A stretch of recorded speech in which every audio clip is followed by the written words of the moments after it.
Hello my dear students, welcome to magnet brains Hindi medium. मैं आपकी अपनी प्रज्ञा गुप्ता एक और महान व्यक्तित्व को आपसे मिलाने लाई हूँ, जो कि आपकी ही उम्र का एक बच्चा था, शायद आपसे थोड़ा और छोटा। उसके मन में बचपन से किस तरह एक सैनिक बनने की, सिपाही बनने की कामना थी और कैसे उसने अपनी इस हसरत को पूरा किया। तो आइए मिलाती हूँ आपको ऐसे ही एक महान व्यक्तित्व से, जिसका नाम है वीर अब्दुल हामिद।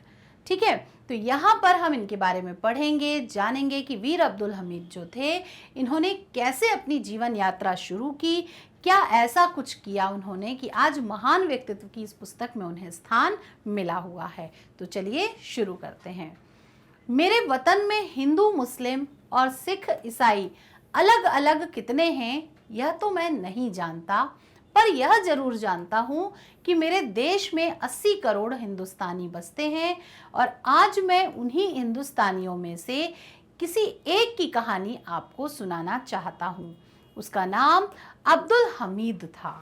वह ना तो कोई हीरो था और ना ही उसको हीरो बनाना चाहता हूँ, बल्कि वो एक मामूली किसान था। उसी किसान से आपको मिलाना चाहता हूँ। क्या सोचा आपने ये पंक्तियां पढ़ के कि आज हम जिसके बारे में जानने वाले हैं, पढ़ने वाले हैं, ना वो कोई हीरो है और ना ही उसे हीरो बनाना है।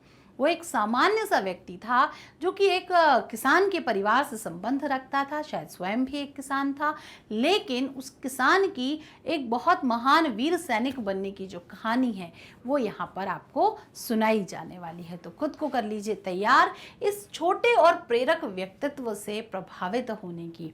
छोटा इसलिए क्योंकि एक बहुत ही बच्चे की कहानी है। यहाँ पर बच्चा किस तरीके से अपनी ख्वाहिश को पूरा कर रहा है सैनिक बनने की, वो आप यहाँ पर पढ़ेंगे। तो शुरू करते हैं। प्रसिद्ध साहित्यकार डॉक्टर राही मासूम रजा के वीर अब्दुल हमीद रचना से साभार उद्धत। जन्म 1 जुलाई 1933, शहीद 10 सितंबर 1965। यानी जो जीवन यात्रा है वो भी बहुत ज़्यादा नहीं है, बहुत कम समय में 1933 और 1965 के बीच में उन्होंने जो महान कार्य किए हैं वो हम यहाँ पर पढ़ने वाले हैं। जन्म स्थान धामूपुर में उनका जन्म हुआ था, गाजीपुर से आजमगढ़ मार्ग पर। अब हम ये कहानी शुरू करते हैं। बचपन से ही अब्दुल हमीद की इच्छा वीर सिपाही बनने की थी। जैसा कि मैं आपको बता चुकी हूँ, वह अपनी दादी से कहा करते थे कि मैं फौज में भर्ती होऊंगा। मतलब मैं बचपन से ही, वो आर्मी का वो ड्रेस पहन के बच्चे नहीं करने लगते कि मैं तो फौज में जाऊंगा, तो ऐसा सपना इनका बहुत बचपन से ही शुरू हो गया था। दादी जब कहती कि पिता की सिलाई मशीन चलाओ, तब वे कहते, इनके पिता शायद दर्जी थे, कपड़े सिलने का कार्य करते होंगे, तो दादी जब इन्हें पिता की सिलाई मशीन चलाने के लिए कहती तो ये कहते, हम जाइब फौज में, तोहरे रोक लेना रुकब हम। समझ लियो, यानी कि आप समझ लो, आपके रोकने से मैं नहीं रुकने वाला हूँ, मैं तो फौज में ही जाऊंगा। ऐसा ये बचपन में कहते थे। दादी को उनकी जिद के आगे झुकना पड़ता और कहना पड़ता, अच्छा अच्छा जइहा फौज में, मतलब फौज में चले जाना। और हमीद खुश हो जाता। इसी तरह वह अपने पिता मोहम्मद उस्मान से भी फौज में भर्ती होने की जिद करते और कपड़ा सीने के धंधे से इनकार कर देते थे और कह देते थे कि मतलब मैं आपकी तरह ही कपड़ा सीने का काम नहीं करूंगा, दर्जी नहीं बनूंगा, मुझे तो बचपन से ही फौज में जाना है। अब्दुल हमीद ने कक्षा 4 के बाद पढ़ना छोड़ दिया और वह खेल कूद और कुश्ती में ही अपना सारा समय बिताने लगे। उन्होंने किसी तरह सिलाई का काम तो सीख लिया, जो कि उनका पैतृक पेशा था, इनके पिता भी वही काम करते थे, तो जैसे तैसे करके सिलाई का काम तो सीख लिया, लेकिन उसमें उनका मन नहीं लगता था। बहुत से काम ऐसे होते हैं जो हम स्किल्स की तरह सीख तो लेते हैं, लेकिन फिर हम उसमें मन नहीं लगाते क्योंकि वास्तव में हम उस काम के लिए बने ही नहीं हैं।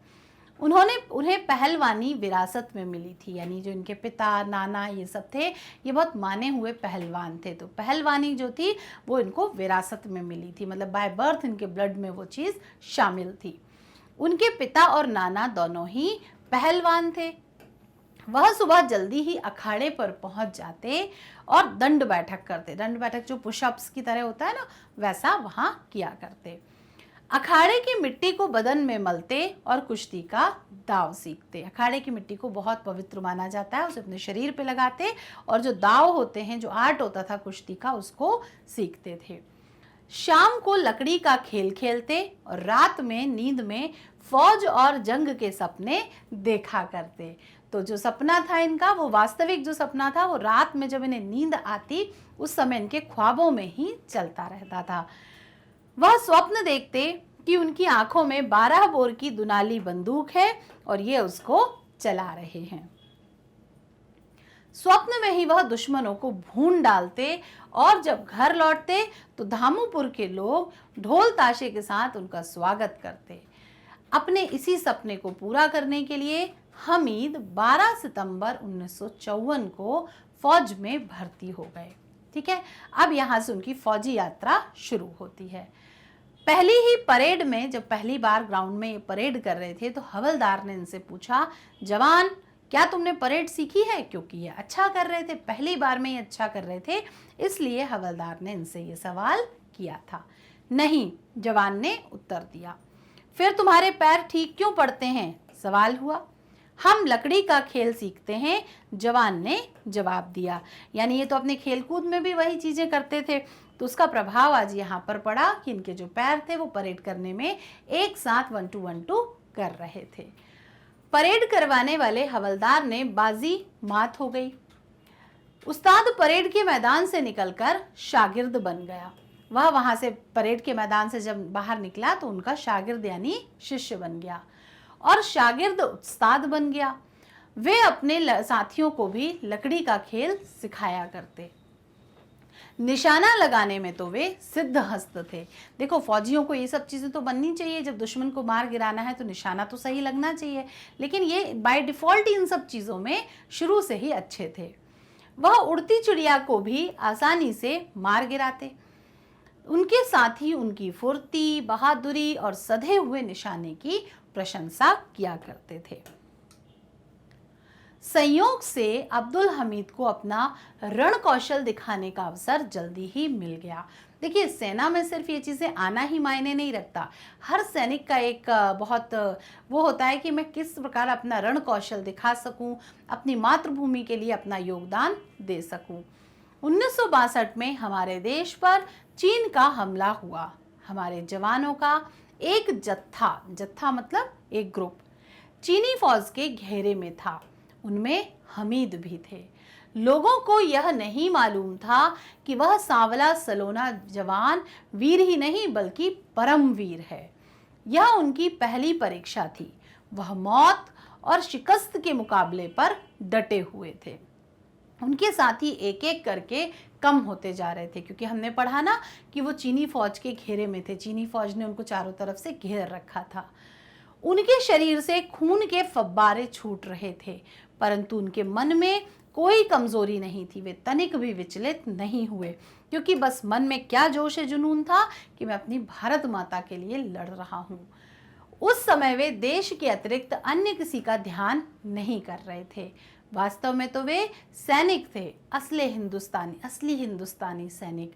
उनकी मशीन गन आग उगलती रही। जिस मशीन गन को वो सपने में देखा करते थे दुश्मनों को भूनते हुए, वो अंत समय तक उनकी बंदूक से आग उगलती रही।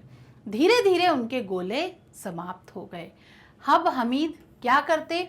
मशीन गन दूसरों के हाथों में कैसे छोड़ते?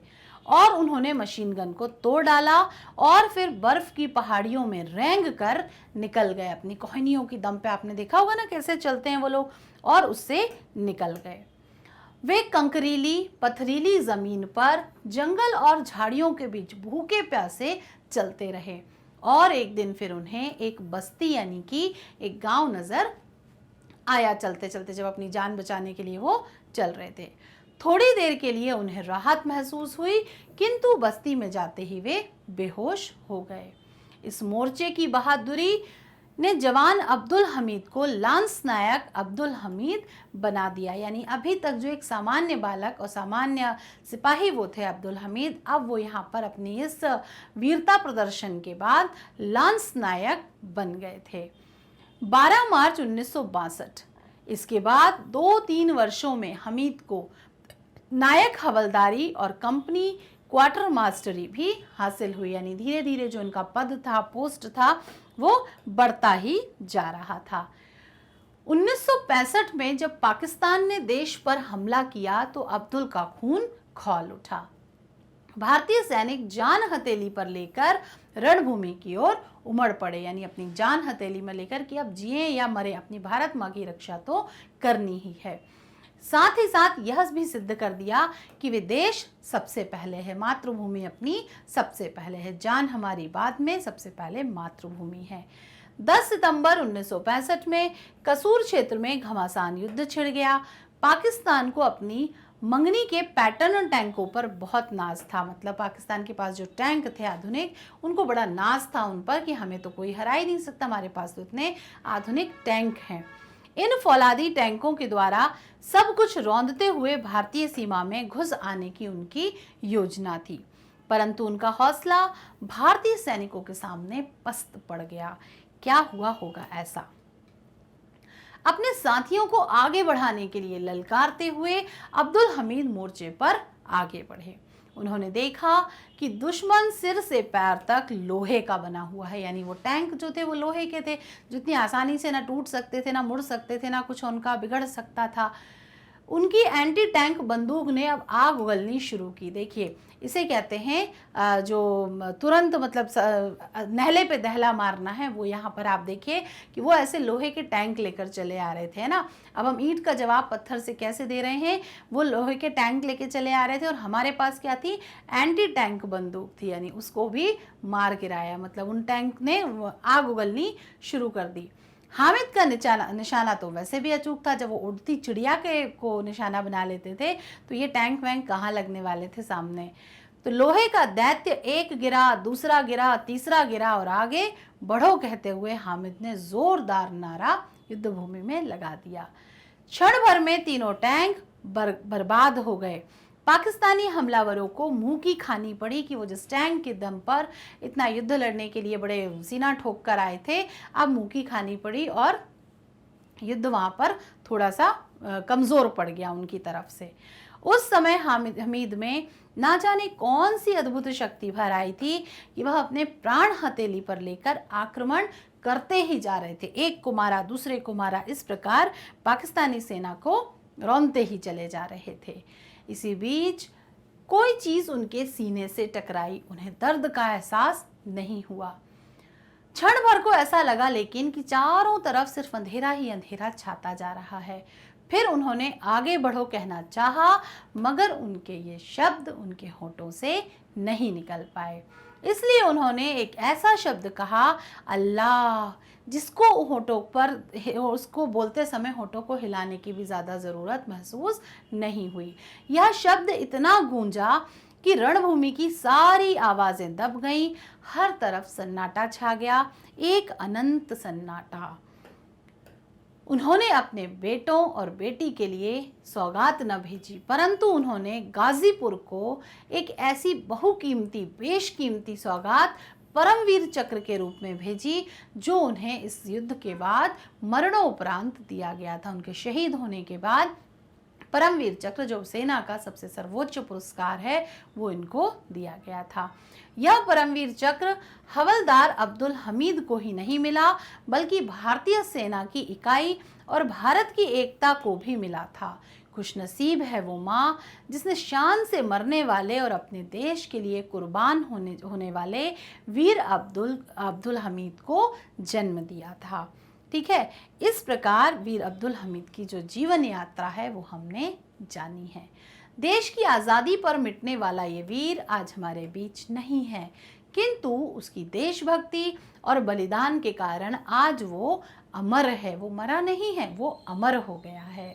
उनकी पावन स्मृति हमें देश प्रेम और राष्ट्रीय एकता का गौरवमय संदेश सुना रही है। सभी हिंदुस्तानी एक हैं, चाहे वो किसी भी मजहब के क्यों ना हो। हम सब किसी भी जाति धर्म के क्यों ना हो, हम सब एक हैं। हामिद की कुर्बानी इसकी जीती जागती मिसाल है कि हिंदू मुस्लिम सिख ईसाई के बैर में ना पड़कर आप सिर्फ इंसान बन के रहिए, एक दूसरे की मदद करिए, सहायता करिए, साथ ही साथ मातृभूमि को सर्वोपरि रखिए। हम सब भारत माँ की संतान हैं और हमारा जो पहला कर्तव्य है वो अपने देश की और मातृभूमि की रक्षा करना है। वीर अब्दुल हमीद भी जीवन में इसी सिद्धांत को लेकर आगे बढ़े और देखिए जो पूरा जीवन है, बचपन में वो जो कहते थे कि नहीं मुझे तो फौज में जाना है, वो सपना भी पूरा किया और मातृभूमि की सेवा करते करते अपने प्राण भी उनकी सेवा में अर्पित कर दिए और एक महान व्यक्तित्व की श्रेणी में आकर अमर मरे नहीं, अमर हो गए। तो ऐसे व्यक्तित्व को हमारा शत शत नमन है और हम चाहते हैं कि हमारे भारत के जो बच्चे हैं वो इनसे प्रेरणा लें, इनसे सीखें और अपने जीवन में भी अपनी मातृभूमि को सर्वोपरि रखें और भारत माँ की आन बान और शान के लिए अपना जीवन जिएं और वक्त पड़ने पर अपने प्राणों की आहुति देने से भी वे ना डरें, क्योंकि भारत माँ की रक्षा जो है जननी जन्मभूमिश्च स्वर्गादपि गरीयसी, यानी जो हमारी मातृभूमि है वो हमारी माँ से भी बढ़कर है। तो सबसे पहले भारत माँ की सेवा के लिए अपना जो जीवन है उसको अर्पण करने में हम जरा भी देर ना लगाएं, ऐसा हम इस पाठ से सीख ले सकते हैं। ठीक है, तो यहाँ पर आज कंप्लीट हुआ हमारा पाठ। अगले वीडियो में हम करेंगे इस पाठ के प्रश्न उत्तर और उसके बाद बहुविकल्पीय प्रश्न। तो समझ में आ रहा है या नहीं, अच्छे से समझ में आया कि नहीं, तो प्लीज़ कमेंट बॉक्स में फटाफट उत्तर दे दीजिए। आप यकीन नहीं करेंगे कि ये पाठों को पढ़ाते समय मेरा मन भी कितना प्रफुल्लित हो जाता है कि इस पुस्तक के बहाने हमें भी ये सब जानने और समझने सीखने का मौका मिल रहा है। तो बेटा बहुत बहुत बहुत अच्छे पाठ आपकी इस पुस्तक में हैं, ज़रूर उनसे सीख लीजिए। अपनी हर एक सीख की 2-2 4-4 पंक्तियाँ लिखकर अपनी या किसी डायरी में लिखिए या फिर अपनी पाठ्य पुस्तक में लिखिए, जो कि फिर कभी भी आपके पढ़ने के काम आए, ऐसी जगह पर उसको लिख के रखिए। तो मैग्नेट ब्रेन्स आपके लिए जो लेकर आया है उसमें इन पाठों का भी बहुत सरल और स्पष्ट स्पष्टीकरण आपको दिया गया है। मैग्नेट ब्रेन्स हमेशा अपने बच्चों को बहुत ऊंचाई पर देखना चाहता है, इसलिए यहाँ जो वीडियोस आपको सेंड किए जाते हैं, आपको देखने को मिल रहे हैं, ये पूरी तरह निःशुल्क हैं। इसमें किसी प्रकार का कोई सब्सक्रिप्शन, कोई चार्जेस आपसे नहीं लिए जाते। सीबीएसई इंग्लिश मीडियम हो, हिंदी मीडियम हो, UP board, Bihar board, Madhya Pradesh board, साथ ही साथ कंपटीशन एग्ज़ाम जैसे कि सीयूईटी, एनटीएससी जैसे कंपटीशन एग्ज़ाम्स हों या फिर ओलंपियाड्स हों, स्पोकन इंग्लिश हो, सभी वीडियो यहाँ पर उपलब्ध हैं और पूरी तरह निःशुल्क हैं। तो बस ज्ञान के मोती को चुनिए और उनका लाभ उठाइए। बुक्स और ई बुक्स के कलेक्शन के लिए भी आप डिस्क्रिप्शन बॉक्स में जो लिंक देख रहे हैं वहाँ पर से आप उसे हासिल कर सकते हैं। हमारे साथ बने रहने के लिए, नए लोगों को जोड़ने के लिए आप फेसबुक, इंस्टाग्राम, ट्विटर और टेलीग्राम की मदद ले सकते हैं। वीडियो को लाइक, कमेंट और शेयर करना बिल्कुल ना भूलें, क्योंकि अब ये हमारा एक ज्ञान यज्ञ चल रहा है और जितना ज्ञान को हम बांटेंगे वो उतना ही बढ़ता चला जाएगा। मिलते हैं अपने अगले वीडियो में प्रश्न और उत्तर के साथ, तब तक के लिए बाय बाय।